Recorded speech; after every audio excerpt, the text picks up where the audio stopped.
लेकिन मैं मुख्तसरन ये बात कह दूं, जो भी ये कहे कि अल्लाह तबारक व तआला के नबी को इल्म गैब नहीं है, उनसे आप चूंकि हाफिज भी है माशाल्लाह, तो आपसे मैं अगर ये सवाल करूं कि कुरान करीम में अल्लाह तबारक व तआला ने इरशाद फरमाया वअल्लमक मा लम तकुन तअलम व कान फज़लुल्लाहि अलैका अज़ीमा, जिसका मफ़हूम ये कि ए हबीब सल्लल्लाहु अलैहि वसल्लम, जो कुछ भी आप नहीं जानते थे अल्लाह ने आपको सिखा दिया, और अल्लाह का ये आप पर फजल अजीम है।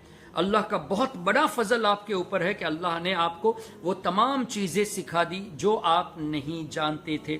जब अल्लाह ने ये फरमा दिया हुजूर अलैहिस्सलाम अब सब कुछ जानते हैं, तो हम अल्लाह की बात को सुने या इन वहाबी गैर मुक़ल्लिदीन की बात को सुने। और जहाँ जहाँ ये मफ़हूम मिलता है कि हुजूर अलैहिस्सलाम ने ये फरमाया हो कि मुझे ये नहीं मालूम, मुझे वो नहीं मालूम, तो उनसे आप ये सवाल करें कि वो जो फरमाना था ये वअल्लमक मा लम तकुन तअलम आयत करीमा के पहले था या बाद में था। अगर पहले का था तो बाद में ये आयत नाजिल हुई, तो अब तो इस पर अमल होगा। अब ऐसी कोई चीज़ बाकी नहीं जो हुजूर को नहीं मालूम, इसलिए कि अल्लाह ने फरमाया जो कुछ नहीं मालूम हमने सिखा दिया। और इसके बाद वाली है तो पहले आप ये साबित करें कि वो वाक़या इस आयत करीमा के बाद है। क़यामत आ जाएगी, इंशाअल्लाह कभी वो साबित नहीं कर पाएंगे।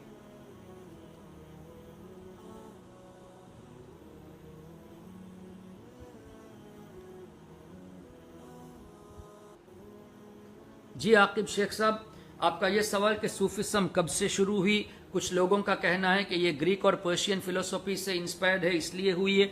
ये सब गलत बातें हैं। जिसका ये सवाल करना है वो दरअसल कुरान और हदीस से नावाकिफ़ है। हदीस पाक में जैसे हदीस जिब्रील कहा जाता है, हुज़ूर अलैहिस्सलाम के बारगाह में हज़रत जिब्रील अलैहिस्सलाम ने पूछा कि या रसूल अल्लाह, इस्लाम क्या है, ईमान क्या है, इहसान क्या है। हुज़ूर अलैहिस्सलाम ने ईमान के ताल्लुक से जवाब इरशाद फरमाया, इस्लाम के ताल्लुक से जवाब इरशाद फरमाया, इहसान के ताल्लुक से जब फरमाया तो इस तरह जवाब दिया कि अल्लाह की ऐसी इबादत की जाए जैसे गोया तुम अल्लाह को देख रहे हो, और अगर ये तसव्वुर ना कर सको तो ये तसव्वुर करो कि अल्लाह मुझे देख रहा है। तो इस लफ्ज़ एहसान और हुज़ूर अलैहिस्सलाम के फरमान से ही तसव्वुफ निकला है, यानी हर वक्त ये सोचना कि अल्लाह तबारक व तआला हमें देख रहा है। इस खौफ से आदमी गुनाहों से बचता रहेगा, नेकियों की तरफ रग़बत होगी।